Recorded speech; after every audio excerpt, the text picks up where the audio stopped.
চুরিয়ার বাইরা রে,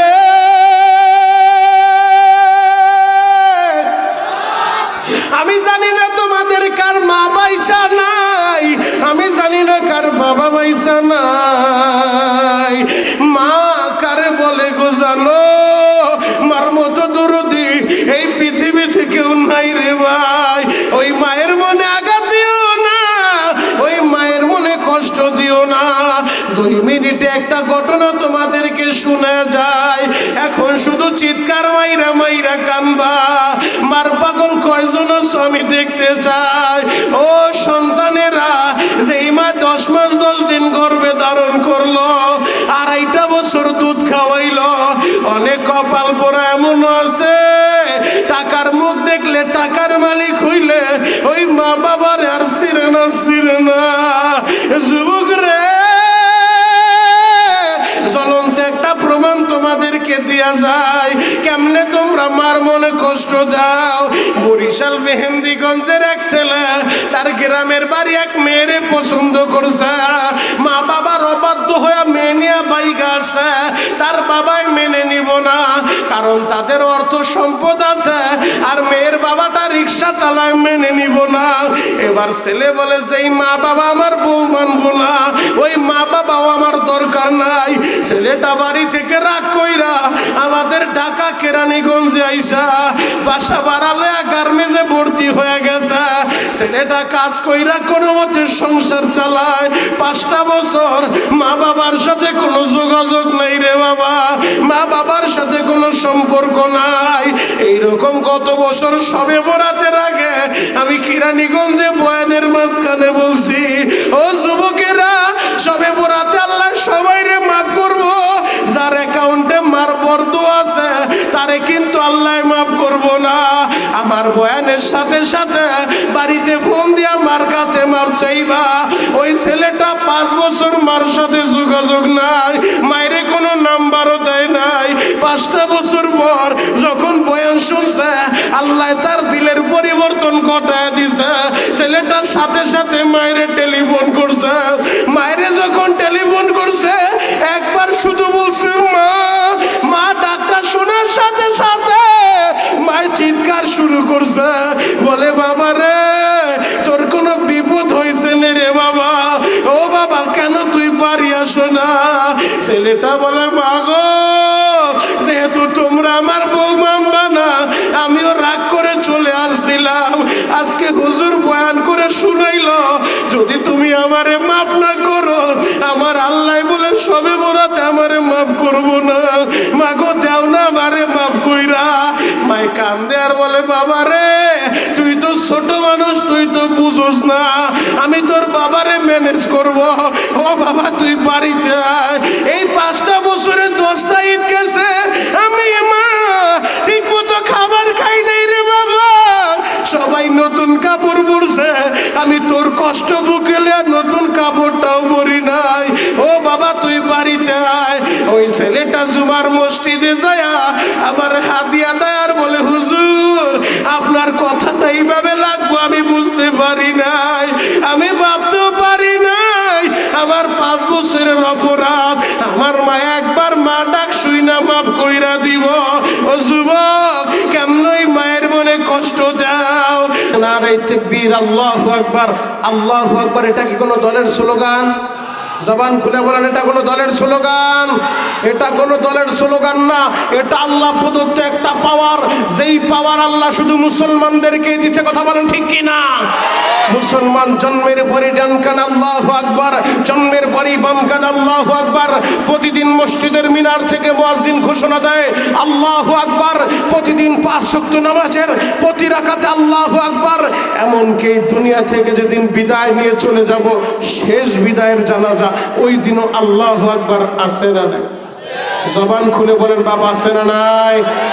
যে যত জোরে আল্লাহু আকবার বলবেন, আপনার হার্টের রোগ হবে না, আপনার হার্ট আমার আল্লাহ ভালো রাখবে। আল্লাহু আকবার বলেন, আরো জোরে বলেন আল্লাহু আকবার।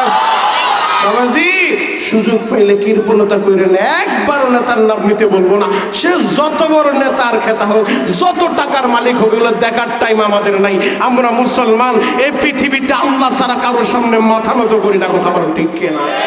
যুবক ভাই পায়ে হাত রেখে বলে যাই, হেদায়েতের মালিক আমার আল্লাহ, হেদায়েত চাইতে হবে আল্লাহর কাছে। আগামীকালকে পবিত্র শবে বরাত, শবে বরাতের আগে আজকে পাঁচুলিয়া মাদ্রাসার মাহফিলে বৈশা চোখের পানি জড়া মালিকের কাছে হেদায়েত চাও। হেদায়েতের দায়িত্ব পীরের হাতে দেয় নাই, হেদায়েতের দায়িত্ব নবীর হাতে দেয় নাই, হেদায়েতের দায়িত্ব অলির হাতে দেয় নাই, হেদায়েতের দায়িত্ব মাওলানার মুফতির হাতে দেয় নাই। হেদায়েতের মালিক একজন, তিনি কে? জবানটা ছাইরা দিয়া বলেন তিনি কে? আমার পাচুরিয়ার বাইরা রে, হেদায়েতের মালিক আমার আল্লাহ। হেদায়েতের দায়িত্ব যদি নবীর হাতে দিত, অন্তত নবী আমার তার চাচা আবু তালেবকে হেদায়েতের মালাটা পরায় দিত। কেন জানোনি? এই মানুষটা আমার নবীরে সবচেয়ে বেশি ভালোবাসে, আমার নবীরে সবচেয়ে বেশি সাপোর্ট করছে, অর্থ দিয়া, সম্পদ দিয়া, বুদ্ধি দিয়া, পরামর্শ দিয়া। আবু তালেব আমার নবীরে সহযোগিতা করছে বাবা। কারণ আপনারা সকলেই জানেন আমার নবী জন্মের আগে বাবা হারাইছে। এই দুনিয়ায় এসে কোনোদিন বাবার চেহারা দেখে নাই, কোনোদিন বাবারে বাবা বলে ডাকতে পারে নাই, কোনোদিন বাবার কোলে উঠতে পারে নাই। ওই যে আজকে মাদ্রাসার শিক্ষক যিনি নাম ঘোষণা করলো, চারজন হাফেজের নাম বললো, একজন হাফেজ তার পুরস্কারটা নেওয়ার জন্য তার ভাই আসছে। কারণ তার বাবা দুনিয়ায় বাইচা নাই। যেই ছেলেটার বাবা বাইচা নাই, ওর বুকটা ফেরে দেখো, এই বুকের ভিতরে কত ব্যথা। কারণ আজকে হাফেজ হইছে, ওরা পাগড়ি পরাইছে রে ভাই। চারজন বন্ধু একসাথে পাগড়ি পাইল, তিনজনের বাবা স্টেজে আসলো, আর একজনের বাবা আসতে পারলো না। ওর বুকের ভিতরে যে কত ব্যথা আমার আল্লাহ ছাড়া কেউ জানে না। পাচুরিয়ার বাইরা রে,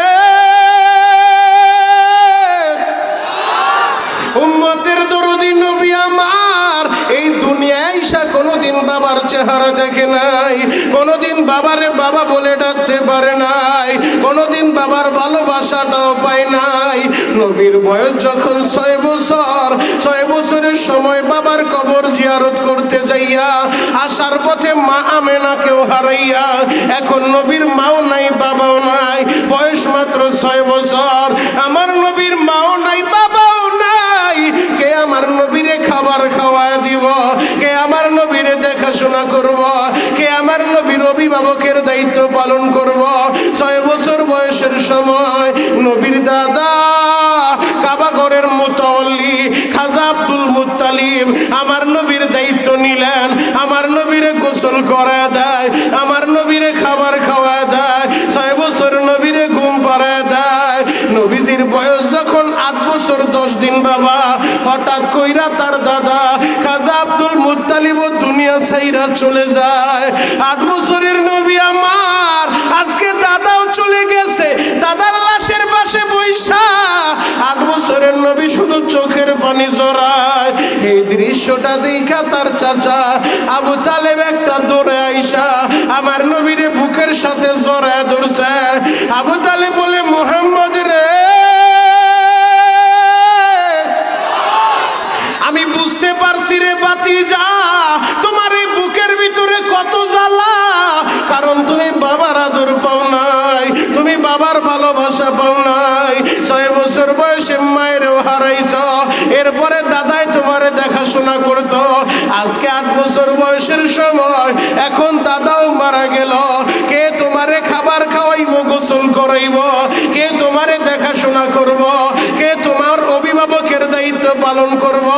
ও মুহাম্মদ, তোমার এই বুকে কত জ্বালা আমি বুঝতে পারছি রে ভাতিজা। তুমি চিন্তা করবা না, করবা না, আমি তোমার চাচা আবু তালেব তো আছি। আমি আমার জীবনের চাইতেও তোমারে বেশি ভালোবাসবো। আমি নিজে না খেয়ে তোমারে খাওয়াইব। মুহাম্মদ রে, আমি তোমার অভিভাবকের দায়িত্ব পালন করব। ওই 8 বছর বয়সের সময় আবু তালেব আমার নবীর অভিভাবকের দায়িত্ব নিলেন। এরপর থেকে আবু তালেব নিজে না খায় নবীরে খাওয়ায়, তার ছেলেদের চাইতো নবীর বেশি ভালোবাসে। আমার এই নবীর বিবাহের ব্যবস্থা আবু তালেব করে দিল, বিবাহের খুতবাটা আবু তালেব দিল, আমার নবীর বিবাহের মোহরানাটা চাচা আবু তালেব পরিশোধ করে দিল। এই চাচা আবু তালেব মক্কার ভূখণ্ডে যখন আমার নবী দ্বীনের দাওয়াত দেয়, আমার নবী কোরআনের কথা কয়, আবু জাহেল, উতবা, সাইবা, ওয়ালিদ ইবনে মুগিরা ওরা আমার নবীর হাত ভাঙতে চায়, ওরা আমার নবীর পা ভাঙতে চায়। ওই অবস্থায় চাচা আবু তালেব আমার নবীর জানা দেয়, মুহাম্মদ রে, আমি তোমার চাচা আছি, কোনো চিন্তা করবা না ভাতিজা, আমি যতদিন জীবিত আছি একটা ফুলের টোকাও কেউ তোমারে দিতে পারবে না। এই মানুষটা আমার নবীর সবচেয়ে বেশি সাপোর্ট করলো, অর্থ দিয়া, সম্পদ দিয়া, বুদ্ধি দিয়া, পরামর্শ দিয়া। এই চাচা আবু তালেব মৃত্যুর শয্যায় যখন শায়িত বিছানায় পড়ে গেছে, বাবা রহমতের নবী আমার এই অবস্থা দেখা রহমতের নবী আমার পাগলের মতো দৌড়া চাচার কাছে আসছে, কারণ চাচাই যদি বেঈমান হয়ে মারা যায় আমি তো চাচার জন্য কিছুই করতে পারবো না। চাচাই আমার এত ভালোবাসলো, আমি তার ঋণটা কেমনে পরিশোধ করব? এই কারণে নবী আমার চাচার মাথার কাছে বৈশা, বালিশের কাছে বৈশা বৈশা নবী বলে, চাচা গো একবার শুধু বলেন লা ইলাহা ইল্লাল্লাহ মুহাম্মাদুর রাসূলুল্লাহ, এই তাওহীদের কালিমা আপনি শুধু একবার পড়েন গো চাচা, বাকিটা আমি দেখা নিব। আমি মুহাম্মদ সুপারিশ কইরা আপনারে জান্নাতে নিয়ে যাইব। ও চাচা আপনি শুধু একবার এই কালিমা বলেন। চাচা আবু তালেব বলে, মুহাম্মদ রে, আমি জানি রে ভাতিজা, তোমার কালিমা সত্য, তোমার ধর্ম সত্য, তুমি সত্য নবী, তোমার কোরআন সত্য, আমি সবই জানি রে ভাতিজা। ভাতিজা রে, আমি যদি এখন কালিমা পইরা মারা যাই মক্কার লোকেরা বলবো আবু তালেব মরার আগে বাপ দাদার ধর্মে সুনকালি লাগাইয়া ভাতিজার ধর্ম গ্রহণ করছে, এই কারণে আমি কালিমা পড়বো না। আমার নবী বসে বসে কান্দে আর বলে, চাচা গো যদি বেঈমান হয়ে মারা যান আমি তো আপনার জন্য কোনো উপকারে আসবো না, আমি তো আপনার জন্য সুপারিশ করতে পারবো না। চাচা গো অন্তত লা ইলাহা ইল্লাল্লাহ এতটুকু আপনি উচ্চারণ করেন, বাকিটা আমি দেখে নিব গো চাচা। এরপরও চাচায় পড়ে না, নবী আমার বসে বসে শুধু কান্দে, আল্লাহ আমার চাচায় বেঈমান হয়ে মারা যাইব, আমি তারে কিছুই করতে পারলাম না। আমার আল্লাহর সাথে সাথে জানায় দেয়, হাবিব আমার হেদায়েতের মালিক আপনি না, হেদায়েতের মালিক কে? জবান খুলে বলেন তিনি কে? আরো জোরে বলেন তিনি কে? হেদায়েতের মালিক আল্লাহ। নবীর চাচা হেদায়েত পায় নাই, কারণ যদি নবীর হাতে হেদায়েতের দায়িত্ব দিত অন্তত নবী তার চাচারে হইল কালিমার মালা, হেদায়েতের মালাটা পরায় দিত। বাপ, হেদায়েতের দায়িত্ব নবীর হাতে না, হেদায়েতের দায়িত্ব পীর আর ওলির হাতে না, হেদায়েতের মালিক আমার আল্লাহ। এজন্য হেদায়েত চাইতে হবে আল্লাহর কাছে। পাবনার পাচুরিয়ার ভাইরা, আমি আপনাদের পায়ে হাত রেখা বলে যাই, আল্লাহর কাছে দামি হওয়ার জন্য চেহারা লাগে না, বংশ লাগে না, অর্থ লাগে না, সম্পদ লাগে না, আমার আল্লাহ দেখে অন্তর। ইন্না আকরামাকুম ইনদাল্লাহি আতকাকুম, যেই কলবের ভিতর আল্লাহর ভয় যত বেশি ওই বান্দা আল্লাহর কাছে তত বেশি দামি। আল্লাহু আকবার। যদি আমার আল্লাহ চেহারা দেখতো, বংশ দেখতো, কোনোদিন হাবশির বিলাল, কালো বিলাল এত দামি হইতে পারতো না। আমার আল্লাহ তো চেহারা দেখে না, কণ্ঠ দেখে না, অর্থ দেখে না, সম্পদ দেখে না, বংশ দেখে না, আমার আল্লাহ দেখে অন্তর। ইন্না আকরামাকুম ইনদাল্লাহি আতকাকুম, যে অন্তর আল্লাহর ভয় যত বেশি ওই বান্দা আল্লাহর কাছে তত বেশি দামি। যে আয়াতে কারিমা আপনাদের সামনে তেলাওয়াত করছি, সেই আয়াতের মধ্যে আল্লাহ তাকওয়ার আলোচনা এটাই করছেন। আল্লাহ বলেন, ইয়া আইয়ুহাল্লাযীনা আমানুত্তাকুল্লাহ, আল্লাহ বলে আমার ইমানদারেরা, ও আমার বিশ্বাসীরা, বড় ভালোবাসার ডাক দিছে। আল্লাহ বলে না ইয়া আইয়ুহান নাস, হে মানুষেরা, এই কথা বলে নাই। আল্লাহ বলে না ইয়া আইয়ুহাল মুসলমান, হে মুসলমান বৈশা বলছি, আইয়ুহাল্লাযীনা আমানুত্তাকুল্লাহ, ও আমার ঈমানদারেরা, ও আমার বিশ্বাসীরা, আমি আল্লাহকেই তোমরা ভয় করবা। আল্লাহু আকবার। ভয় করব কাকে? আরো জোরে বলতে হবে, ভয় করব কাকে? আল্লাহ ছাড়া কাউকে ভয় করা যাবে না, কারো সামনে মাথা নত করা যাবে না। এই মস্তক যদি অবনত হয়, একজনের সামনেই হবে, সে কে? আল্লাহ ছাড়া যদি কেউ কোন গায়রুল্লাহর সামনে মাথা নত করে, শিরিক যদি কেউ করে, ওই শিরিকের গুনাহ আগামীকাল শবে বরাত অগণিত অসংখ্য জাহান্নামের আসামির আল্লাহ মাফ করব। কয়েক শ্রেণীর কপাল পোড়া আছে যাদেরকে আল্লাহ মাফ করব না। এক নাম্বার, যারা আল্লাহ ব্যতীত গায়রুল্লাহর পূজা করত, আল্লাহর সাথে অন্য কাউকে শরীক করত, মুশরিক, যারা মুশরিক, ওই মুশরিকদেরকে আল্লাহ ক্ষমা করব না, করব না। যুবক রে, আমি তোমাদের পায়ে হাত রেখা বলে যাই, কারণ মুশরিকদেরকে আল্লাহ ক্ষমা করে না। ইন্না শিরকা লা যুলমুন আযীম, শিরিক হচ্ছে সবচেয়ে জঘন্যতম গুনার নাম। এই শিরিকের গুনাহ আল্লাহ ক্ষমা করে না। ইন্নাল্লাহা লা ইয়াগফিরু আইয়ুশরাকা বিহি ওয়া ইয়াগফিরু মা দুনা যালিকা লিমান ইয়াশা। আল্লাহ বলে শিরিক ব্যতীত আর যত গুনাহ আছে আল্লাহ যাকে চায় তাকে ক্ষমা করে দেয়, কিন্তু মুশরিকদেরকে আল্লাহ ক্ষমা করে না। তাহলে আজকের এই ময়দান থেকে ওয়াদা করতে হবে, জিন্দেগিতে কোনোদিন শিরিক করা যাবে না। কথা বলো ঠিক কিনা? সূরাতুল কাহফের শেষে আমার আল্লাহ জানায় দেয়, ফামান কানা ইয়ারজু লিকা রাব্বিহি ফালইয়ামাল আমালান সালিহা ওয়া লা ইউশরিক বিইবাদাতি রাব্বিহি আহাদা। যেই মানুষগুলা চায় সে তার রবের সাথে সাক্ষাৎ করব, রবের দিদার আশা করে, তারা যেন দুইটা কাজ করে। এক নাম্বার কাজ, তারা যেন নেক আমলগুলা করে। দুই নাম্বার কাজ, তারা যেন তাদের ইবাদতের সাথে অন্য কাউকে শরীক না করে। ইবাদত করব কার? জবানটা সাইরা দিয়ে বলেন না বাবা, কার? আল্লাহকে ভালোবাসার একটা ডাক দেন তো, ইয়া আল্লাহ। আরো জোরে ডাক দেন, ইয়া আল্লাহ। তাহলে মুশরিকদেরকে আল্লাহ ক্ষমা করবো না। দুই নাম্বার, মুশাহিদ, যারা হিংসুক, হিংসুকদেরকে আল্লাহ ক্ষমা করবো না। একটা হলো হিংসা, আর একটা হলো ঈর্ষা।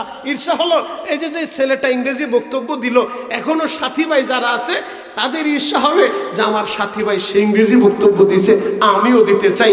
ওই হুজুর এত সুন্দর করে বয়ান করে, আমিও করতে চাই। আমার ওই ভাইটা সমাজে প্রতিষ্ঠিত হয়েছে, আমিও তার মতো প্রতিষ্ঠিত হইতে চাই। এর নাম হলো ঈর্ষা। আর একটা হলো হিংসা, ও প্রতিষ্ঠিত হয়েছে কেন, এটা আমি সহ্য করতে পারি না। এখন কোন তরিকা ওরে ক্ষতি করা যায়, কোনোভাবে ওরে উপরে উঠতে দেওয়া যাবে না, কোনোভাবে ওরে সফল হতে দেওয়া যাবে না। এরকম হিংসুক পাচুরিয়া আছে না নাই? আরো আসতে বলেন, আছে না নাই? সব তো আল্লাহ রোল, এই হিংসুক তো আপনাকে দেশে নাই, আছে না নাই? যারা হিংসুক, হিংসুকদেরকে আল্লাহ ক্ষমা করবে না। এখন বলতে পারেন, হুজুর হিংসা তো ভিতরে চলে আসে, করব কি?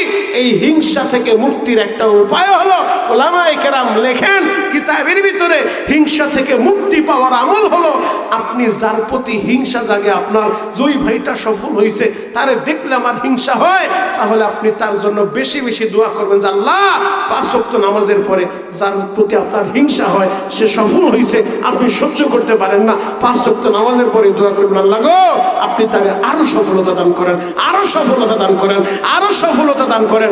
যখন আপনি কন্টিনিউ তার সফলতার জন্য দোয়া করবেন, তখন মিস্টার ইবলিস দেখবে এই জায়গায় আমার আর খাওয়া নাই, আমি আসছিলাম ওর ইমান আমল ধ্বংস করার জন্য, ওর নেক আমল বরবাদ করার জন্য। ও দেখি এখন হিংসা না কইরা তার সফলতার দোয়া করে, তখন শয়তান ভাইগা চলে যাবে আপনার ভিতর থেকে।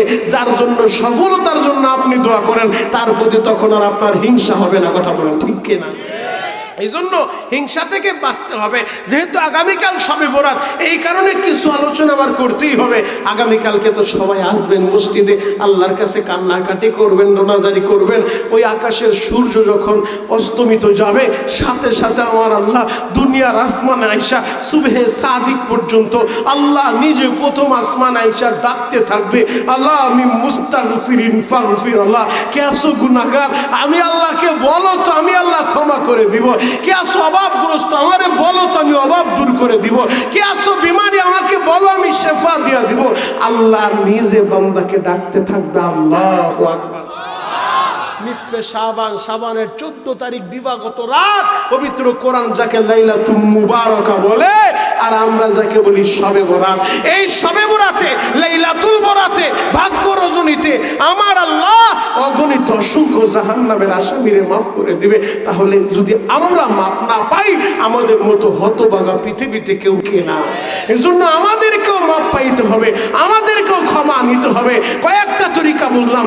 1 নম্বর, মুশরিকদেরকে আল্লাহ ক্ষমা করবো না, মুশাহিদ হিংসুকদেরকে ক্ষমা করবো না। 3 নম্বর, মা বাবার অবাধ্য সন্তান যারা, তাদেরকে আল্লাহ ক্ষমা করবো না। ও আমার যুবক ভাইরা, পায়ে হাত রেখে বলে যায়, তাহলে এই সমস্ত পাপ থেকে আমাদেরকে বিরত থাকতে হবে। খাঁটি দিলে তওবা করতে হবে, আল্লাহর কাছে রোনাজারি করতে হবে, কোরআন তেলাওয়াত করতে হবে, নফল নামাজ পড়তে হবে, দিনের বেলা রোজা রাখতে হবে। যদি এই কাজগুলো করা যায়, আমার আল্লাহ আমাদেরকেও মাফ করবে ইনশাআল্লাহ। তাহলে যে আয়াতে কারিমা তেলাওয়াত করছে, আল্লাহ বলে আমার ইমানদারেরা আমি আল্লাহরে ভয় করো, আমি আল্লাহরে ভয় করো। মুফাসসিরিনে কেরাম এই আয়াতের ব্যাখ্যা লিখতে গিয়ে, তাকওয়ার বয়ান লিখতে গিয়ে, তাফসিরে জালালাইন কিতাবের লেখক আল্লামা জালালউদ্দিন সুয়ুতী রাহমাতুল্লাহ আলাইহি শরহুস সুদূর নামের কিতাবের ভিতরে আল্লাহর ওই ঘটনা উল্লেখ করেন। 3 জন যুবক যাদের দিলের ভিতরে ছিল আল্লাহর ভয়, আল্লাহ ছাড়া এরা কারোর সামনে মাথা নত করে না, আল্লাহ ছাড়া দ্বিতীয় কাউকে ভয় পায় না। ওই দেশের জালিম শাসক সে আইন পাশ করে দিছে, আমার এই দেশের ভিতরে কেউ আল্লাহর নাম নিতে পারবো না, আল্লাহর নাম ব্যান করে দিলাম। আমি আপনাদের কাছে জানতে চাই, যদি কোনো নেতায় পাচুরিয়া ময়দানে দাঁড়ায় বলে আগামীকাল থেকে পাচুরিয়ায় কেউ আর আল্লাহর নাম নিবে না, এই ঘোষণা দিলে নেতায় কি সুস্থভাবে বাড়িতে যাইতে পারবো? জোরে বলে। মন খারাপ, বাড়িতে গ্যাঞ্জাম হইছে, ক্ষুধা লাগছে, তাহলে আওয়াজ নাই, যে বাপ আওয়াজ দিয়ে বলতে পারবেন তো ইনশাআল্লাহ? কোন নেতায় যদি বলে আল্লাহর নাম আগামীকাল থেকে পাচুরিয়া আর চলবো না, এই নেতা এই ডিগলার দিয়ে ওকে সুস্থভাবে বাড়িতে যেতে পারবো? আমার এলাকার মুরব্বী বাবাজি যারা আছে, লাঠিতে ভর কইরা হাঁটে, ওই চাচা পায়ের জুতাটা কইলা তাউল্লা বরাবর মারবো। কথা বলো ঠিক কেনা? বলবো বাঁচি আর মরি আল্লাহর নাম আমরা নিব, আল্লাহর উপর ঈমান আনছি, ঈমান নিয়ে বাঁচতে চাই, ঈমান নিয়ে মরতে চাই। কথা বলো ঠিক কেনা? যুবক ভাইরা রে, ইমানদার যুবকরা জানা যায়, এই দেহের ভিতরে যতদিন প্রাণ থাকবে আল্লাহ ছাড়া দ্বিতীয় কারোর সামনে আমরা মাথা নত করব না, আমরা একমাত্র আল্লাহর সামনে মাথা নত করব। এবার জালিম বাদশাহ ইমানদার 3 জন যুবকের গ্রেফতার কইরা রাজ দরবারে নিয়ে আসে।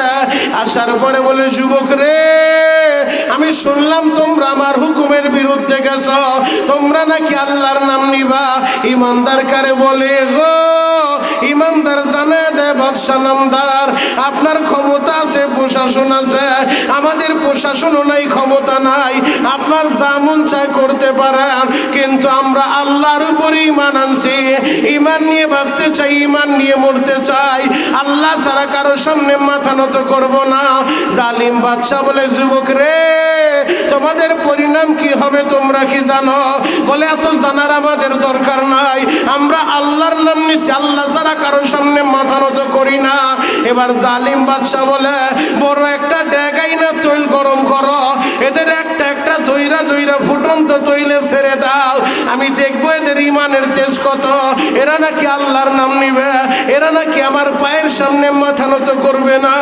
এবার বড় একটা ডেগাই না, ওই ডেগের ভিতরে তেল দিয়া তৈলটা যখন গরম করা শুরু করছে, বাতের মতো তৈল যখন টকবক টকবক করে উতরায়, গো বাবা, আমার পাচুরিয়ার বাইরা রে, ইমানদার 3 জন ভাই থেকে বড় ভাইটাকে ধরিয়া ফুটন্ত তৈলের ভিতরে যখন ছেড়ে দিছে, মুহূর্তের ভিতরে এই বডি থেকে আহারে গোস্তগুলা খসিয়া খসিয়া পড়িয়া হাড্ডিগুলা খেরখুটার মতো আলাদা হয়ে গেছে। এবার জালিম বাদশা বলে, দ্বিতীয় ভাইটাকে এই ফুটন্ত তৈলের ভিতরে ছেড়ে দাও। আশিকে রাসূল ভাইরা রে, দ্বিতীয় ভাইটা দাঁড়ায় দাঁড়ায় কান্দে। জালিম বাদশা ভাবছে সে মনে হয় জীবনের প্রতি মায়া আছে, ওই দ্বিতীয় ভাইটা মনে হয় আমার পায়ের সামনে মাথা নত করব। এবার জালিম বাদশা বলে, যুবক রে, যদি তুমি আমার পায়ের সামনে মাথা নত করো, আমি তোমারে মুক্ত করে দিব। দ্বিতীয় ভাইটা বলে বাদশা নামদার পশ্চিম কালেও না, আমি আপনার পায়ের সামনে মাথা নত করব না, আমি আমার আল্লাহ ছাড়া কারো সামনে মাথা নত করব না। বলে তাহলে তুমি কেন কাঁদো, তোমার চোখে কেন পানি? বলে আমি কেন কাঁদি আপনি জানতে চান? আমি কান্নার কারণ হলো আমার এই 3.5 হাত বডির ভিতরে আমার আল্লাহ একটা মাত্র প্রাণ দিছে। আপনি একবার আমারে তৈলের ভিতরে ছেড়ে দিবেন, আমার প্রাণটা বের হয়ে যাবে। আমি তো এই জন্য কান্দি, যদি আমার আল্লাহ আমার এই বডির ভিতরে আমার 100 জীবন দিত, আপনি 100 বার তৈলের ভিতরে ফালাইতেন, আবার 100 বার জীবিত হইতাম, আবার ফালাইতেন, আবার জীবিত হইতাম, 100 বার শহীদ হইয়া আমি আমার মাওলারে দেখা দিতাম আমি তোমারে কত ভালোবাসি রে আল্লাহ। 100 জন দিছ, 100 জন তোমার রাস্তায় কোরবান দিলাম, আমার আল্লাহ মাত্র একটা জীবন দিল, এই কারণে আমি কান্নাকাটি করি। ও বাদশা দেরি কইরেন না, দেরি কইরেন না, আপনি আমারও আমার বড় ভাইয়ের সাথে জান্নাতের মেহমান বানায় দেন। বলে জান্নাতের মেহমান হইব মানে? বলে বাদশাহ আপনি তো দেখতেছেন আমার বড় ভাইরে ফুটন্ত তৈলের ভিতরে ফালাইছেন, আর আমি দেখতেছি আমার বড় ভাইটা জান্নাতের মেহমান হয়ে গেছে। আরো জোরে বলে। বলে বাদশা দেরি করে না, আমারও বড় ভাইয়ের সাথে জান্নাতের মেহমান বানায় দেন। এবার দ্বিতীয় ভাইটারও ফুটন্ত তৈলের ভিতরে ছেড়ে দিছে। বাপ আপনিও তো আল্লাহর নাম নিলেন, আমিও নিলাম, আমাদেরকে কেউ একটা চোর থাপ্পড় মারে নাই, আর তাকায় দেখো তারা তাজা জীবনটা দেয়া দিল আল্লাহর জন্য। দুইটা ভাইকে ফুটন্ত তৈলের ভিতরে ছেড়ে দিছে, শহীদ হয়ে গেল। এবার তৃতীয় ভাইটাকে, ছোট্ট ভাইটাকে যখন ফুটন্ত তৈলের ভিতরে ছাড়বে, হঠাৎ করে মন্ত্রী পরিষদ থেকে এক মন্ত্রী ডাক দিয়ে বলে বাদশা নামদার এই বলে আপনি করবেন না, করবেন না, আপনি তো ভাবতেছেন এদেরকে তৈলের ভিতরে ছেড়ে দিচ্ছেন, এরা দুনিয়া থেকে বিদায় নিছে, আপনার শত্রু শেষ হয়ে গেল। বিষয়টা এমন না, হিতে বিপরীত হইতে পারে, কারণ সব জায়গায় মারলেই জিতা যায় না, কোনো কোনো সময় মারলেও কিন্তু হারে। কথা বলা ঠিক কিনা? এদেশের ছাত্র সমাজের রক্ত জরা, এদেশের আলেম ওলামার রক্ত জরা, অনেকে ভাবছে জয় হয়ে যাবে। না না না, যেই জায়গায় মুসলমানের রক্ত জরে ওই জায়গায় কালিমার পতাকা উড্ডীন হয়। কথা বলেন ঠিক কিনা? তাহলে সব সময় মারলেই কিন্তু জিতা যায় না। বলে কি বলতে চাও? বলে আমি বলতে চাই আপনি ভাবতেছেন 3 জনকে মারলেন আপনি জিতে গেছেন না, এমনও হইতে পারে যত মানুষ চতুর্দিকে দাঁড়ায় দাঁড়ায় দৃশ্যগুলা দেখতেছে তারা ভেবে নিবে 3 জন যুবক সজ্ঞানে স্বেচ্ছায় ফুটন্ত তৈলের ভিতরে পইরা জীবন দিল, বাচ্চার পায়ের সামনে মাথা নত করলো না, তারাও ভেবে নিবে ওই তৈলের ভিতরে পইরা জীবন দেওয়ার মধ্যেই কামিয়াবি, বাচ্চার পায়ের সামনে মাথা নত করায় কামিয়াবি নাই। কথা বলে ঠিক কিনা? বলে তাহলে কি করতে চাও? বলে পরামর্শ একটা আছে, সময় দিবেন 40 দিন। কয়দিন? সবাই বলে আরো জোরে। ঘুমাইছে নেই? আমি কে ঘুমাইছে নেই? 40 দিন। জোশের লোক হুশু ঠিক রেখে কেন? আল্লাহু আকবার বলেন তো। বলে 40 দিন সময় দিবেন। আমার বাড়িতে একটা সুন্দরী রমণী মেয়ে আছে, আমার মেয়ের দিকে কেউ তাকাইলে চোখ সরাইতে পারে না, আমার এই মেয়েটারে আর এই যুবকে এক রুমের ভিতরে রাখবো। একটা যুবক আর একটা যুবতী 40 দিন যদি এক রুমের ভিতরে রাখা যায়, অটোমেটিক যুবকটা আমার মেয়ের প্রেমের ফান্দে পড়বে, এরপরে ওর ইমান হারাবানা আপনার সামনে নিয়ে আসবো। বাচ্চা বলে গুড আইডিয়া, যাও তোমার সুযোগ দিয়া দিলাম। এবার ওই ইমানদার যুবকরে মন্ত্রী নিয়া বাড়িতে যায়, মেয়ের হাতটা ধইরা বলে মারে, বাচ্চার কাছে বড় গলায় তোর প্রশংসা করছি মা, এই ইমানদার যুবকরা একই রুমের ভিতরে 40 দিন থাকবি, রুম থেকে বের হইবি না, দরজা জানলা সব লাগাই দিব, তোর যা দরকার বলবি আমি বাহির থেকে পাঠায় দিব, বাইরে বের হওয়া লাগবে না। বাবা কি করব? বলে যুবকের তোর প্রেমের ফান্দে বলায়া ইমান হারা বানায় আমার সামনে নিয়ে আসবি। বলে এটা তো কোনো ঘটনাই না, ঠিক আছে দিয়া দেন। একই রুমের ভিতরে চইলা গেছে, 40টা দিন পার হয়ে গেল। 40 দিন পার হওয়ার পরে এবার মেয়ের ডাক দিয়া মন্ত্রী জিজ্ঞেস করে, মা একটা রুমের ভিতরে যুবক আর যুবতী 40 দিন কাটাইছো, তোদের ভিতরে অনেক কিছু ঘটছে, কিছু ঘটনা আমারে বল, বাদশার সামনে দাঁড়ায় তোমার বক্তব্য দেওয়া লাগবে। মেয়েটা মাথাটা নিচের দিকে দিয়া শুরু ফোপায়া ফোপায়া কান্দে। মন্ত্রী বলে মারে আমি তো তোরে কাঁদতে বলি নাই, জিজ্ঞেস করছি কিছু কারগুজারি শোনা। মেয়েটা ফোপায়া ফোপায়া কান্দে আর বলে বাবা গো, আমি জীবনে ইমানদার মুসলমানের নাম শুনছি রে বাবা, দেখি নাই। ও প্রাণের বাবা, যদিও একই রুমের ভিতরে যুবকের সাথে 40 দিন কাটাইছি, আল্লাহর ওলি আল্লামা জালালউদ্দিন সৈয়দী রহমাতুল্লাহ আলাইহি লিখে, মেয়েটা বলে বাবা গো 40 দিনের ভিতরে আমি দামি দামি গহনা পরিয়া, আমি দামি দামি সাজুগুজু করিয়া, আমি যখনই যুবকের সামনে দাঁড়াইতাম, এই যুবকটা মাথাটা উঁচু কইরা আমার দিকে তাকায় না গো বাবা। আমি কতভাবে বুঝাইতে চাইছি যুবক রে, এই রুমের ভিতরে তুমি আর আমি আর কেউ নাই। ও যুবক তুমি তাকা দেখো, ওই যে জানালাগুলো লাগানো, দরজায় তালা লাগানো, এই রুমে তুমি আর আমি আর কেউ নাই। যুবকটা মাথাটা নিচের দিকে দা কাম দেয়ার বলে বোন রে তুমি দেখো তুমি আর আমি আর কেউ নাই। আর আমি দেখতেছি আমার মাওলা তাকায় রইছে, আমার মাওলা তাকায় রইছে, আমার মালিক তো আমার সব কিছু দেখে। আমি কেমনে তোমার দিকে তাকাইব?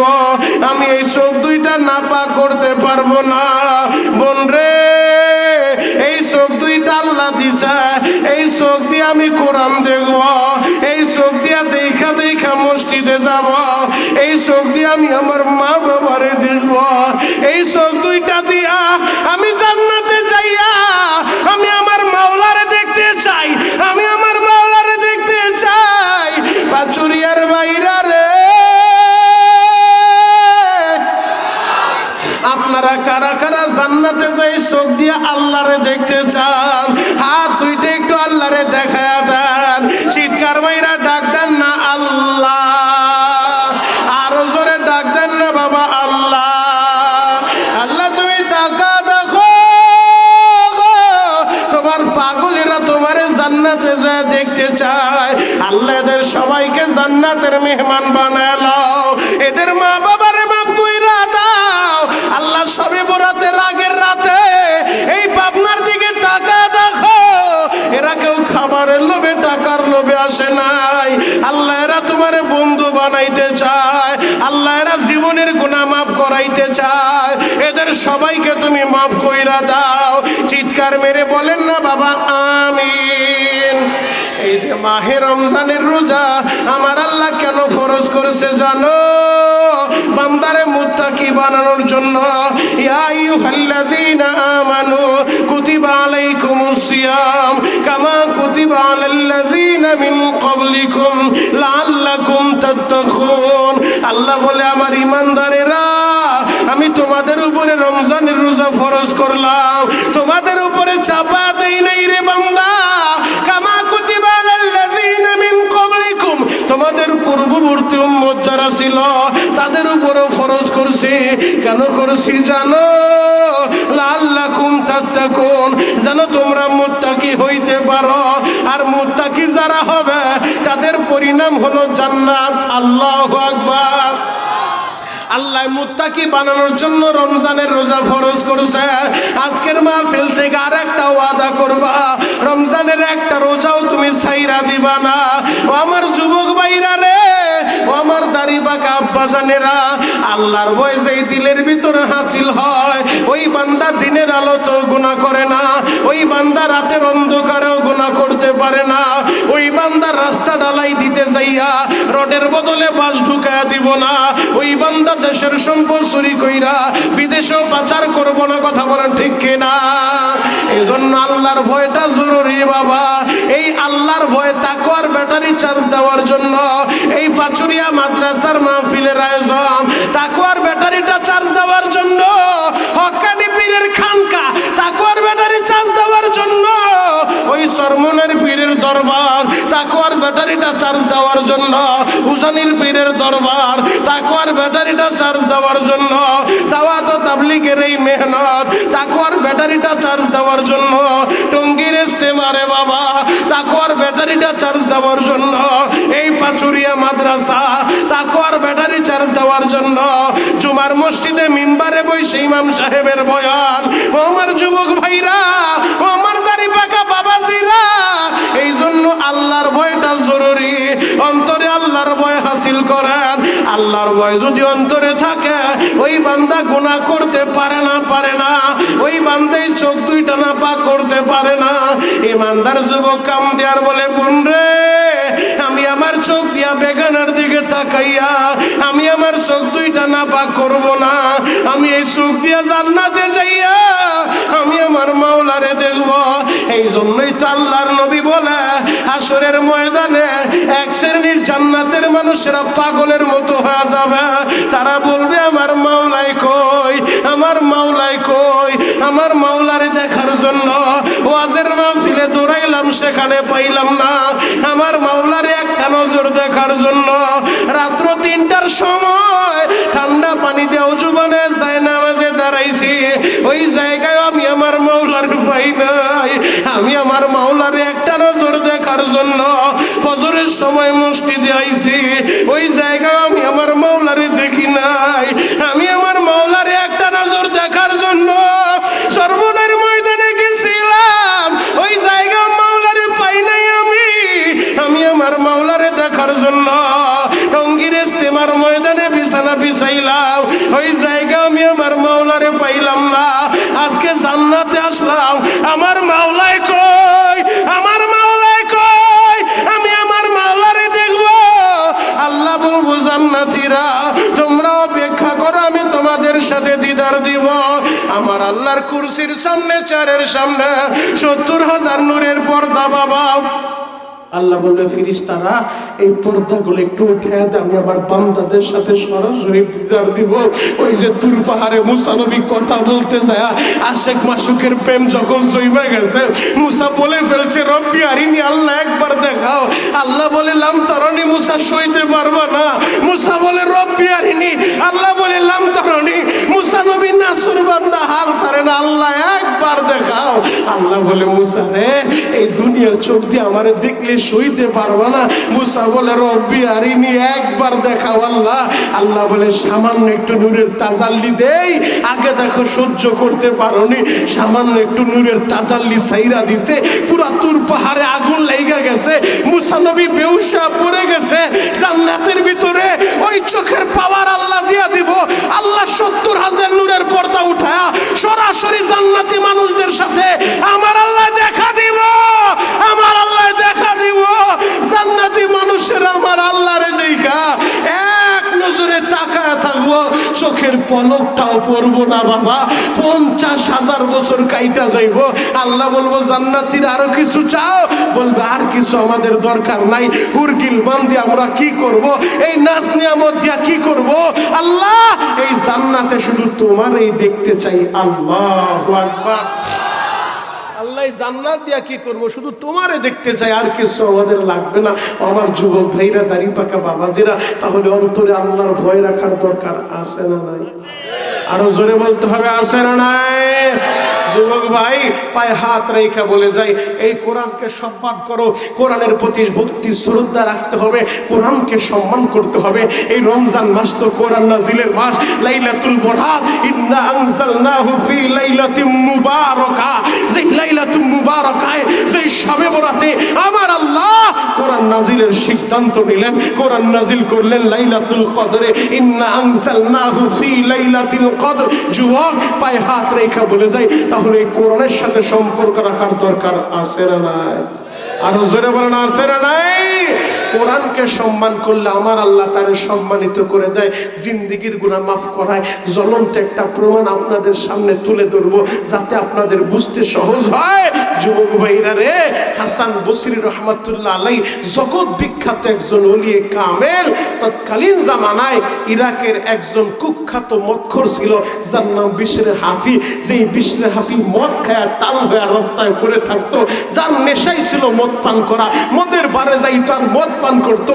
ওই দিক দিয়ে তার মা দুঃখী নেই, যায় নামাজে দাঁড়ায় সন্তানের জন্য কাম দেয়, আর বলে, মালিক রে,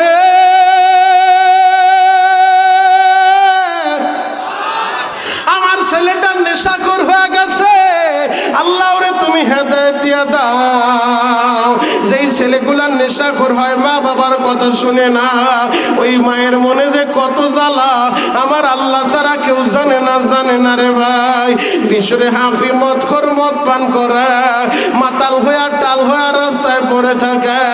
একদিন বিশরে হাফি যখন বের হইছে বাবা, আহারা বিশরে হাফি ঘর থেকে বের হইয়া রাস্তার ভিতরে দেখে কাগজের একটা টুকরা পড়ে আছে, যার ভিতরে কোরআনে কারিমের অক্ষর লেখা, যার ভিতরে আমার আল্লাহর নামটা লেখা। বিশরে হাফি কাগজের টুকরার ভিতরে আমার আল্লাহর নামটা দেখা ওই কাগজের টুকরা হাতের ভিতরে লইয়া এবার মুখে চুমু খায়, বুকের সাথে লাগায়, কপালের সাথে লাগায়, আর রাগান্বিত হইয়া বলে কাগজের টুকরা আল্লাহর কোরআনটা রাস্তায় ফালায় রাখছে।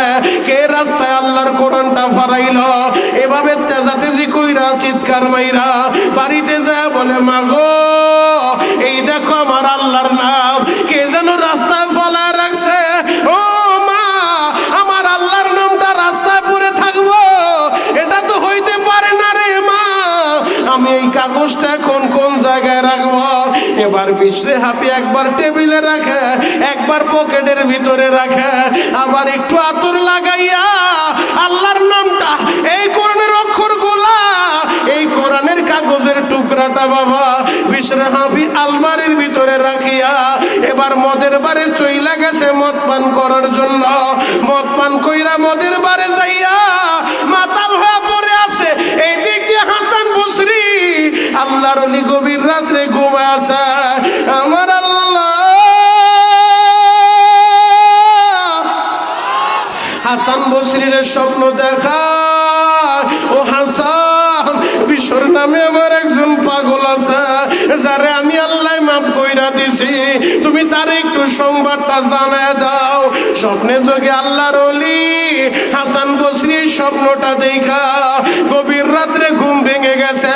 তিনি রওনা হয়ে গেছে মদের বারের উদ্দেশ্যে। মদের বারের সামনে যাইয়া দরজার ভিতরে নক করছে।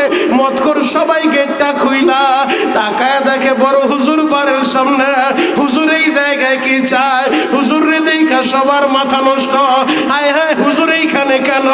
হাসান বসরি বলে, বাবা রে আমি তোমাদের দলে যোগ দিতে আসি নাই, আমি আসছি একটা দাওয়াত লইয়া। বিশরে হাফি একজন মাতাল আছে, ও কোথায় আছে আমার একটু বলো। বলে ও তো মাতাল হয়ে পড়ে আছে, বলে ওর হোশটা ফিরলে বলো। হাসান বসরি তার সাথে একটু সাক্ষাৎ করতে চায়। এবার বিশরে হাফির কানের কাছে যাইয়া বলে, বিশর বড় হুজুর তোমার সাথে দেখা করতে চায়। বিশরে হাফি লাফায় উঠছে, বড় হুজুর আবার আমার কাছে কি চায়? গেটের সামনে আসছে। বড় হুজুর বলে, বিশর রে তুমি আগে একটু ফ্রেশ হয়ে আসো, তুমি একটু চোখে মুখে পানি দিয়া এরপরে আমার সাথে দেখা করো। এবার ফ্রেশ হয়ে আসছে, হুজুর হাতটা বাড়ায় দেয়। হাসান বসরি হাতটা বাড়ায় দিছে। বিশরে হাফি বড় হুজুরের হাতটা ধরছে। হাতটা ধরিয়া আল্লাহর ওলি হাসান বসরি জিজ্ঞেস করে, বিশর রে কি এমন আমল তুমি করছো? বলে, আমি তো কোনো আমল করি না, আমি এই জায়গায় মদ খাওয়া পড়ে থাকি, আমার তো কোনো আমল নাই। বলেন, আরে বিশর না, এমন কি আমল তুমি করছো? তুমি একটু আমারে বলো না।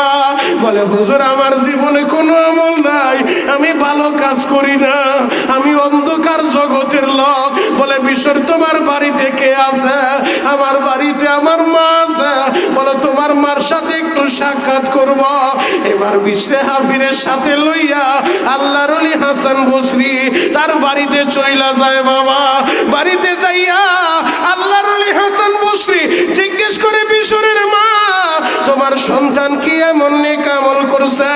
বলে, হুজুর আমার ছেলে মাতাল, ও নেশা করে মদ পান করে, আমি প্রতি রাত্রে যাই নামাজে বৈশা আমার ছেলের জন্য কান্দি, ও তো কোনো নেক আমল করে না। তবে গতকালকে দেখছি একটা কোরআনের অংশ পাইছে রাস্তার ভিতরে, কাগজের টুকরায় কোরআন লেখা দেখা আমার সন্তান ওই কোরআনের অংশটা নিয়ে আসছে। আইসা আমার সাথেও চেঁচামেচি করে, ওমা দেখো না আমার আল্লাহর নামটা রাস্তায় পড়ে আছে, মানুষরা রাস্তা দিয়ে হাইটা যায়, আল্লাহর নামের ভিতরে পারা লাগবো, কোরআনটা অসম্মানিত হইব। ও মা, মানুষের কি কোনো বিবেক নাই? আল্লাহর নামটা কেন রাস্তায় ফলাইছে? আমি দেখছি কাগজের টুকরাটাই না একবার টেবিলে রাখে, একবার পকেটে রাখা, আবার আতর লাগাইয়া ওই যে আলমারির ভিতরে রাইখা গেছে। বলে আমার কাছে একটু আইনা দাও। কাগজের টুকরাটা আল্লাহর ওলি হাসান বসরির হাতে যখন দেয়, দেখে লেখা আছে বিসমিল্লাহির রহমানির রহিম। আমার মাওলার নাম, তিনি পরম করুণাময় অসীম দয়ালু।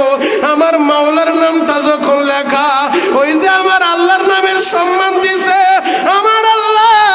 এই কারণে একজন মদখুররা এই কোরআনকে সম্মান দেওয়ার কারণে আমার আল্লাহ তার গুনাহ মাফ করে দিছে। আর জোরে বলে, সম্মান করার কারণে আল্লাহ বিশ্বের হাফিরে মাফ করে দিছে। যুবক, তাহলে এই কোরআনের পক্ষে থাকার দরকার আছে না নাই? আরো জোরে বলতে হবে, আছে না নাই? সবে বরাতে সবাই মাপ পাইল, মুশরিক মাপ পাইব না, মুশাহিদ মাপ পাইব না, মা বাবার অবাধ্য সন্তান মাপ পাইব না। যুবক ভাই, আমি তোমাদের পায়ে হাত রেখা বলে যাই, মাত্র 5 মিনিট আলোচনা করব। এক নজরে আমার দিকে তাকায় থাকবা। এই তো আগামীকালকে সবে বরাত, আল্লাহ সবাই রে মাফ করলো, ওই কপাল পোড়ারে মাফ করব না। যার অ্যাকাউন্টে মায়ের বরদোয়া দিয়া ভরা, যার অ্যাকাউন্টটা বাবার বরদোয়া দিয়া ভরা, পাচুরিয়ার বাইরা রে,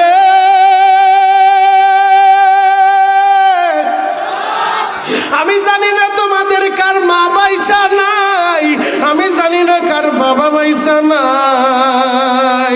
আজকে সবে বরাতের আগের রাত্রে চোখের পানি জড়াইয়া আমার মাওলারে তুমি বুঝা বলবা, আল্লাহ আমার তো মা নাই, আমার বাবা নাই রে আল্লাহ। যদি আমার মায় থাকতো আমি আমার মার কাছে মাপ চাইতাম। আল্লাহ তুমি আমার মায়েরে মাফ করে দাও। এই যে 4 জন হাফেজ হইল, একজন হাফেজের বাবা নাই, আল্লাহ ওই হাফেজ সাহেবের বাবারে মাফ করে দাও। আমি নভেম্বর মাসে জামালপুরে বয়ান করতে গেছিলাম, জামালপুরের মাদ্রাসায় আমি 9 জন হাফেজের পাগড়ি পরাইছি বাবা। ওই রকম হুজুর মাইক্রোফোন হাতে লইয়া এক একজন হাফেজের নাম বলল। 9 নাম্বার হাফেজের নামটা ঘোষণা করলো হাফেজ আবু রায়হান। এই নামটা যখন এলান করলো, পিছন দিক থেকে গুনগুন করে কান্নার আওয়াজ।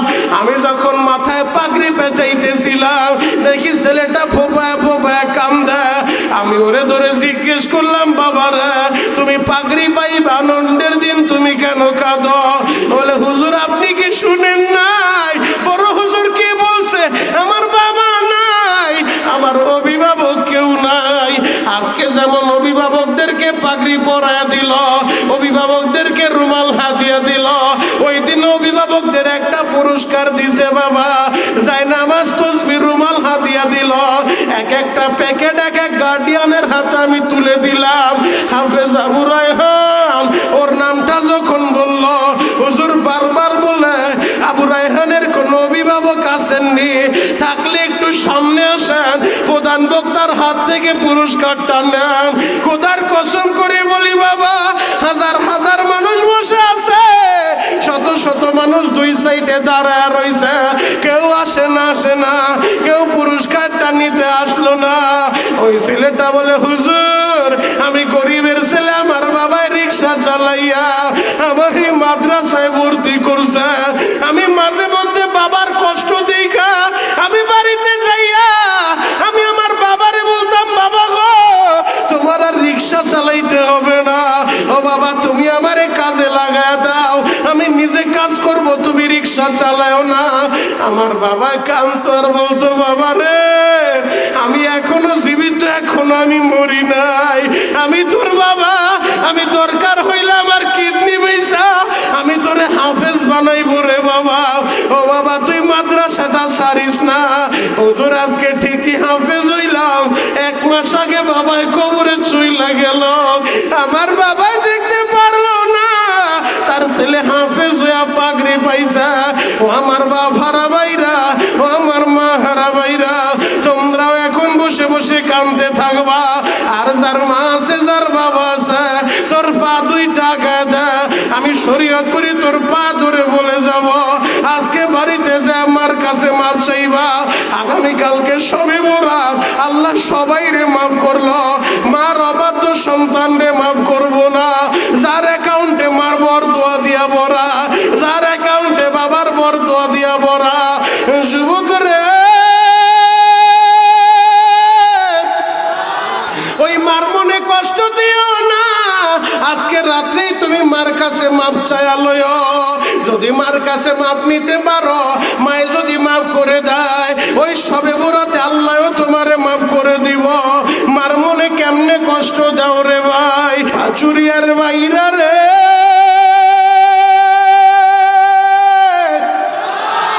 আমি জানি না তোমাদের কার মা বাইসা নাই, আমি জানি না কার বাবা বাইসা নাই। মা কারে বলে গো জানো? মার মতো দরদি এই পৃথিবীতে কেউ নাই রে ভাই। ওই মায়ের মনে আঘাত দিও না, ওই মায়ের মনে কষ্ট দিও না। 2 মিনিটে একটা ঘটনা তোমাদেরকে শোনা যায়, এখন শুধু চিৎকার মাইরা মাইরা কানবা। মার পাগল কয়জন আছো আমি দেখতে চাই। ও সন্তানেরা, যেই মা 10 মাস 10 দিন গর্ভে ধারণ করলো, 2.5 বছর দুধ খাওয়াইলো, অনেক কপাল পোড়া এমন আছে, টাকার মুখ দেখলে টাকার মালিক হইলে ওই মা বাবার আর ছিঁড়ে না, ছিঁড়ে না। যুবক রে, জ্বলন্ত একটা প্রমাণ তোমাদেরকে দেয়া যায়, কেমনে তোমরা মার মনে কষ্ট দাও। বরিশাল মেহেন্দিগঞ্জের এক ছেলে তার গ্রামের বাড়ি এক মেয়েরে পছন্দ করছে। মা বাবার অবাধ্য হয়ে মেয়ে নিয়ে বাইগা আসছে, তার বাবাই মেনে নিব না, কারণ তাদের অর্থ সম্পদ আছে, আর মেয়ের বাবাটা রিক্সা চালায়, মেনে নিব না। এবার ছেলে বলে, যেই মা বাবা আমার বউ মানবো না, ওই মা বাবাও আমার দরকার নাই। ছেলেটা বাড়ি থেকে রাগ কইরা আমাদের ঢাকা কেরানীগঞ্জে আইসা বাসা বাড়ালে গার্মেন্টসে ভর্তি হয়ে গেছে। ছেলেটা কাজ কইরা কোনো মতে সংসার চালায়।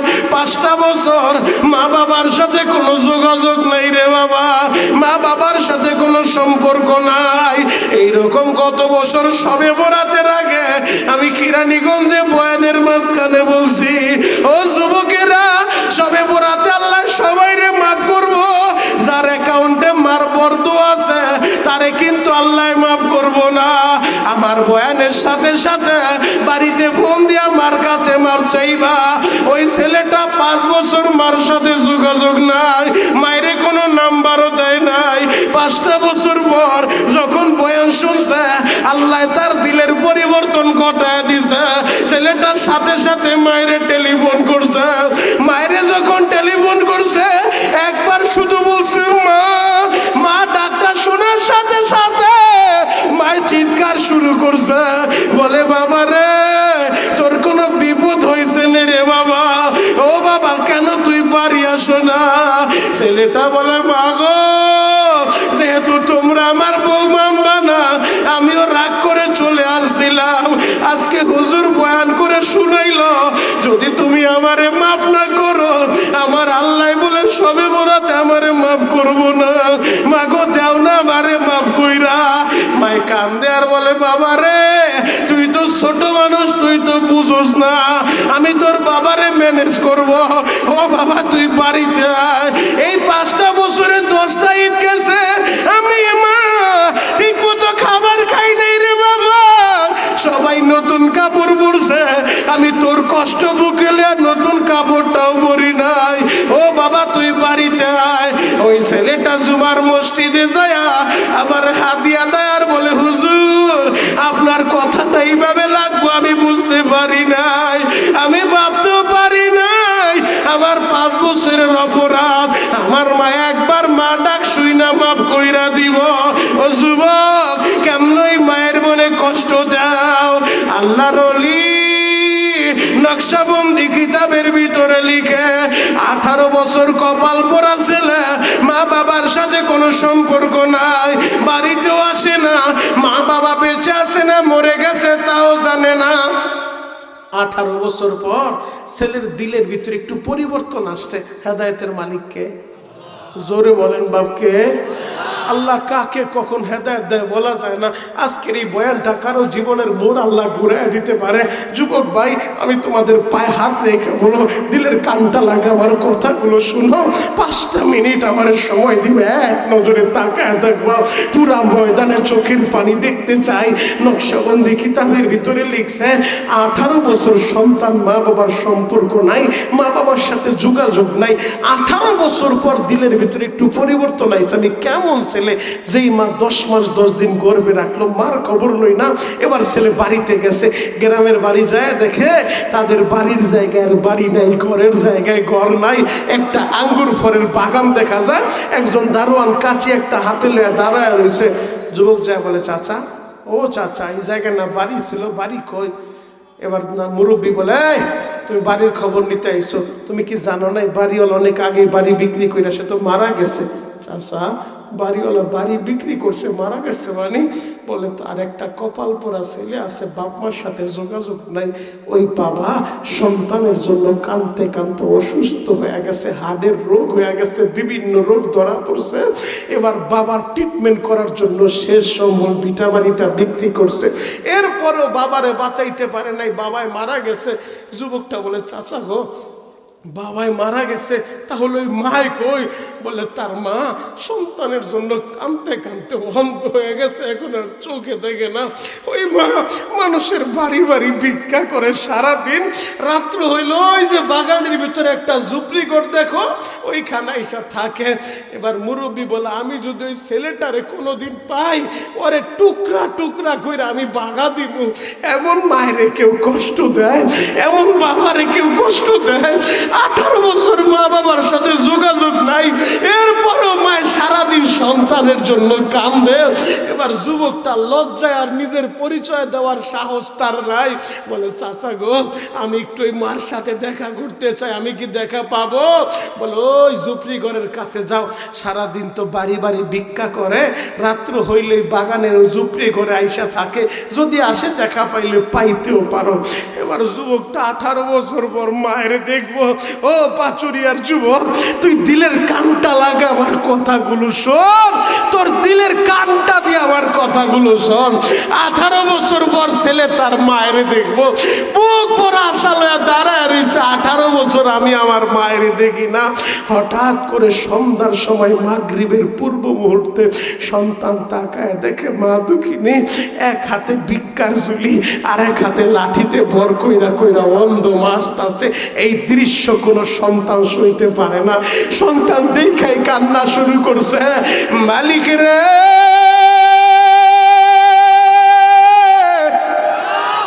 আমারে তুমি কি দেখাইলা রে আল্লাহ? যেই মা এত সুন্দর ছিল, শক্তিশালী ছিল, আমার ওই মা এক হাতে লাঠিতে ভর কইরা হাঁটে আর এক হাতে ভিক্ষার ঝুলি ধরে দিছ। আল্লাহ, আমার মায়ের চোখেও দেখে না। এবার সন্তান মায়ের দেখা বুকটা ফাইটা যায়, মনটায় তো চায় মায়েরে মা বইলা ডাকবো, মার পা দুইটা ধইরা মাপ চাইব, কোন মুখ লিয়া মায়েরে মা বলবো, এই সাহসও সে পায় না রে বাবা। সন্তানটা দেখে অপেক্ষা করে, দেখি আমার মায় কি করে। দেখে মাগরিবের আজান হইল, অন্ধবা ভিক্ষার ঝুলিটা রাইগা বদনার পানি দিয়ে ওযু বানাইয়া ওই ঝুপড়ি ঘরের ভিতরে ঢুইকা অন্ধ মা তাই নামাজে দাঁড়াইয়া মাগরিবের নামাজটা পইরা, নফল নামাজ আওয়াবিন নামাজটা পইরা অন্ধ মা হাত দুইটা উপরের দিকে উঠাইয়া এবার মায় কান্না শুরু করছে। ও দয়ার আল্লাহ, আমি এমন হতভাগা মহিলা, আমার একটা কলিজার টুকরা ছেলে দিছিলা, আমার জাদুরে তুমি কাইরা নিয়া গেলা রে আল্লাহ। কোনো অভিযোগ কিন্তু করি নাই রে মাওলা। আমি এমন হতভাগা মহিলা, আমার স্বামী ছিল রে আল্লাহ, তাও তুমি কাইরা নিলা। কোনো অভিযোগ করি নাই রে মাওলা। আমার স্বামীর শেষ সম্বল বিটা বাড়িটা ছিল, সেটাও তুমি কাইরা নিলা। কোনো অভিযোগ করি নাই রে মাওলা। আমি এমন হতভাগা মহিলা, আমার বন্ধু বানাইয়া ভিক্ষার ঝুলি হাতে ধরা দিল। মালিক রে, আমি হতভাগা মহিলা, মরার আগে একটা জিনিস তোমার কাছে চাই, বলো তুমি আমারে দিবানি? আমার ছেলে নিলা, স্বামী নিলা, বিটা মাটি কাইরা নিলা, আমি কিন্তু অভিযোগ করি নাই। আমি মরার আগে একটা জিনিস চাই, বলো আল্লাহ তুমি আমারে দিবানি? আল্লাহ গো, আমি মরার আগে আমার কলিজার টুকরা ছেলেটারে আমি মারবুকে একটু ফিরা দাও, আমি মারবুকে ফিরা দাও। ও দয়ার আল্লাহ, আমি আমার ছেলের কামাই খাইতে চাই না, আমি নিজে ভিক্ষা কইরা ছেলেরে খাওয়াইব।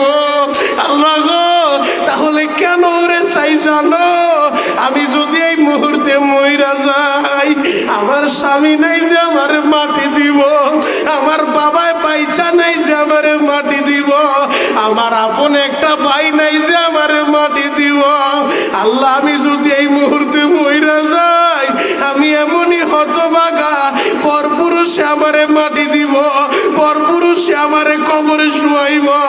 আল্লাহ, পরপুরুষের হাতে আমি কবরে শুইতে চাই না, আমার জাদুরে একটু ফিরে দাও।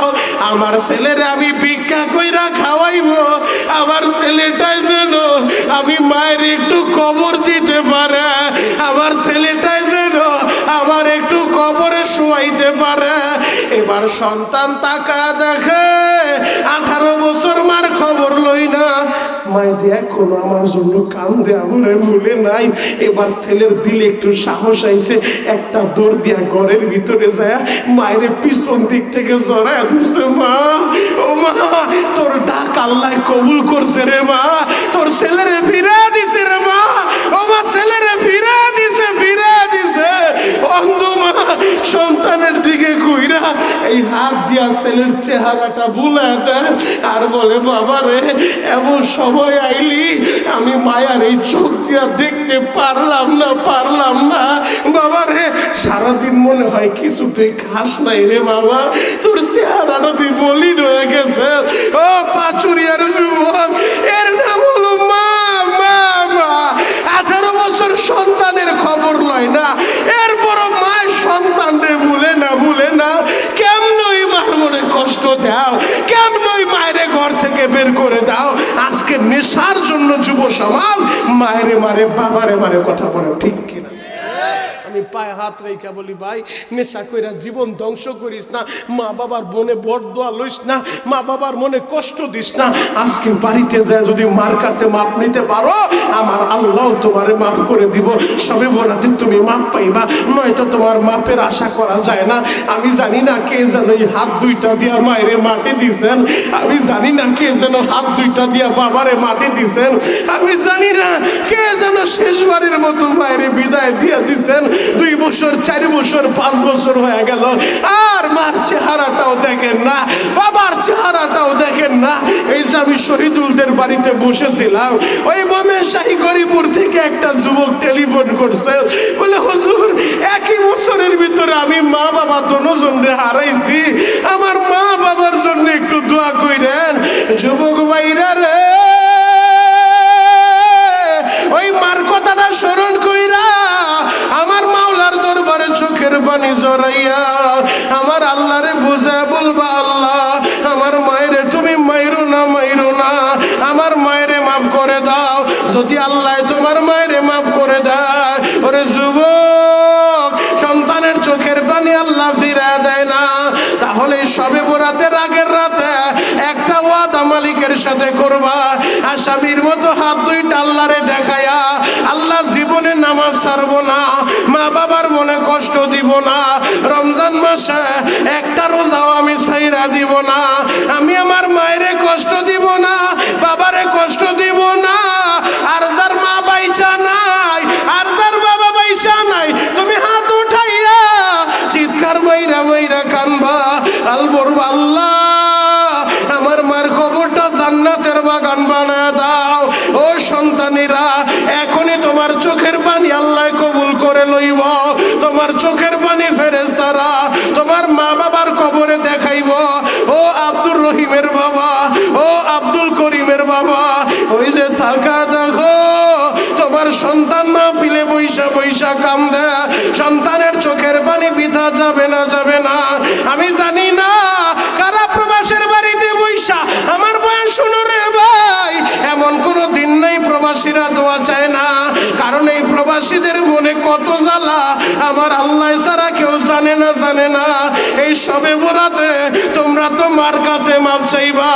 এমনও প্রবাসী ভাই আছে প্রবাসী যাওয়ার কারণে মায়ের শেষ মাটিটাও দিতে পারে নাই, বাবারে মাটিটাও দিতে পারে নাই, বাবার জানাজায় হাজির হইতে পারে নাই, শেষ কথাটা বাবার সাথে বলতে পারে নাই, বলতে পারে নাই বাবা তুমি আমারে মাফ করে দাও। এমনও প্রবাসী আছে মরার আগে মায়েরে বলতে পারে নাই মা গো আমারে তুমি মাফ কইরা দাও রে মা। এমন বহুত প্রবাসী আছে বুক ভরা কষ্ট লইয়া আমার বয়ান শুনে আর চোখের পানি জড়ায়। আমি এই প্রবাসী ভাইদের জন্য দোয়া করব, আল্লাহ প্রবাসীদের মনের জ্বালা দূর কইরা দাও, তুমি ওদেরকে কবুল কইরা লাও। ও আমার পাবনা জেলার বেড়া থানার ও পাচুরিয়া মাদ্রাসার ভাইরা, তোমরাও তওবার নিয়ত কইরা হাত দুইটা আসমানের দিকে উঠাইয়া আসামির মতো মাথাটা নিচের দিকে দিয়া হাত দুইটা টান টান কইরা চিৎকার মাইরা আল্লাহরে ডাক দাও না আল্লাহ। আরো জোরে ডাক দাও, ডাক দাও, ডাক দাও, ডাক দাও, ডাক দাও, ডাক দাও। এ যুবক সবে বরাতের আগের রাত্রে ডাক দাও। আমার আল্লাহ সবে বরাতে আমার আল্লাহ দুনিয়ার আসমানে এসে তোমারে ডাক দিব, তুমি আমার মাওলারে ডাক দাও না আল্লাহ। কত গুনাহ করছি মাওলা জীবনে, মাফ করে দেন রহমান নামের খাতিরে। তুমি যদি মাফ নাই করবা বান্দারে, বলো তো আমার বান্দা যাবে কার কাছে। আল্লাহ তুমি তাকা দেখো সবে বরাতের আগের রাতে এই পাচুরিয়া মাদ্রাসার মাহফিলে বইসা তোমার পাগলেরা ওয়াদা করছে রে আল্লাহ এরা মা বাবার কাছে মাপ চাইব, এরা নামাজ ছেড়ে দিব না, এরা জীবনের নেশা করব না, আল্লাহ এরা রমজানের রোজা ছাইরা দিব না। আল্লাহ এদের সবাইকে তুমি কবুল করো। চিৎকার মেরে বলেন না বাবা আমিন। আর জোরে বলেন আমিন। আমার দিলটা সাক্ষী আজকের দোয়া আল্লাহ কবুল করবো ইনশা ইনশা। কেন জানো? দাড়ি পাকা মুরব্বীদের চোখের পানির খাতিরে আল্লাহ আজকের দোয়া ফিরায় দিব না, দিব না। বাপ হারা সন্তানদের চোখের পানির খাতিরে আল্লাহ আজকের দোয়া ফিরায় দিব না। আমি একটু দেখি তো বাপ মারা গেছে কেন, একটা হাত উঁচু করেন। বাপ মরছে কেন? যার যার বাপ মরছে তারাই হাত উঁচু করবেন, যার মা মরছে তারা আর একটা হাত উঁচু করেন, যার দুইজন দুইটা হাত, যার একজন একটা হাত। যুবক তোমরা একটু তাকায় দেখো তোমাদের যাদের মা আছে বাবা আছে, দেখো মা হারা বাপ হারা ছেলেগুলা হাত ওঠে কেমনে কান্দে। এই যে মুরব্বী বাবা দেখো মাও নাই বাবাও নাই, বুক ভরা কষ্ট নেয়া, দেখো এই বয়সে বসে বসে কান্দে কেন জানো? মার কথাটা মনে পড়ে গেছে। কত বছর মায়ের মা বইলা ডাকতে পারে না। এই যে আমার বাম পাশে বসে আছে মুরব্বী, মাও নাই বাবাও নাই, সভাপতি সাহেব হাত উঠাইছিল তারও মা নাই বাবা নাই। আল্লাহ এই মজলিসে যার মা নাই বাবা নাই ওই মা বাবার কবরগুলা তুমি জান্নাতের বাগান বানাও। চিৎকার করে বলো আমিন। নামান বাবা, আমি এদের হাতটা কেন উঠাইতে বলছি? তোমাদেরকে দেখানোর জন্য। দেখ যুবক, তোর তো বাবা আছে তুই বুঝবি না, তোর তো মা আছে তুই বুঝবি না, যার নাই তার কাছে একটু জিজ্ঞেস কর। তুই তার জিজ্ঞেস কইরা বলস ভাই আপনার বাড়িটা লেখা দিলে আপনার মায়ের ফিরাইয়া দিব, সে বলবে আমার সব নিয়ে আজ আমার মায়ের একটু ফিরাইয়া দে। কিন্তু সম্ভব না, সম্ভব না। একবার যদি হারাও সারা দুনিয়া ঘুরবা, তোমার মার মতো একটা দরুদি মিলবে না, মিলবে না। আমি তোমাদের পায়ে হাত রেখা বলে যাই, তাহলে যাদের মা বাবা আছে ওই মা বাবার খেদমতের দরকার আছে না নাই? আরো জোরে বলেন আছে না নাই? এতিমখানা মাদ্রাসা, অনেক এতিম ছেলে আছে, মা নাই বাবা নাই। এতিমখানা মাদ্রাসায় নির্মাণ কাজ চলতেছে, মসজিদের দ্বিতীয় তলায় নির্মাণ কাজ চলতেছে। এমন কোন যুবক আছো এই শাবান মাসের দান আল্লাহ ফিরাইব না? আমার আগের বক্তা তো কালেকশনের বক্তা, সব কালেকশন করেই ফেলছে, আমি কালেকশনের বক্তা না। এরপরেও যেহেতু তোমরা চোখের পানি জড়াইছো, আজকের এই দোয়া আল্লাহ ফিরাই দিব না দুয়ার আগ মুহূর্তে এমন কোন মা বাবার আদর্শবান সন্তান আছো, হুজুর আমার তো মা নাই বাপ নাই, আমি আমার মার জন্য এই মসজিদে 10,000 টাকা দিব, মাদ্রাসায় 10,000 টাকা দিব, 20,000 টাকা দিব, হুজুর আল্লাহ যেন আমার মা বাবারে মাফ করে দেয়, আমি কারো উপরে চাপায় দিব না। আপনাদের যার যেমন অ্যাবিলিটি আছে একটু দ্রুত বলতে হবে। আমি দোয়া করব এই 6 রমজান মক্কা মদিনায় যাব, আপনাদের জন্য দোয়া করব। অক্টোবরে কাবাগর দইরা দোয়া করে আসছি, আবার 6 রমজান 24শে ফেব্রুয়ারি ভিসা টিকিট সব ওকে ইনশাআল্লাহ। 6 ফেব্রুয়ারি 24শে ফেব্রুয়ারি 6 রমজান বেলা 3টার সময় মক্কার উদ্দেশ্যে রওনা দিব, আপনাদের জন্য দোয়া করব। আসসালামু আলাইকুম।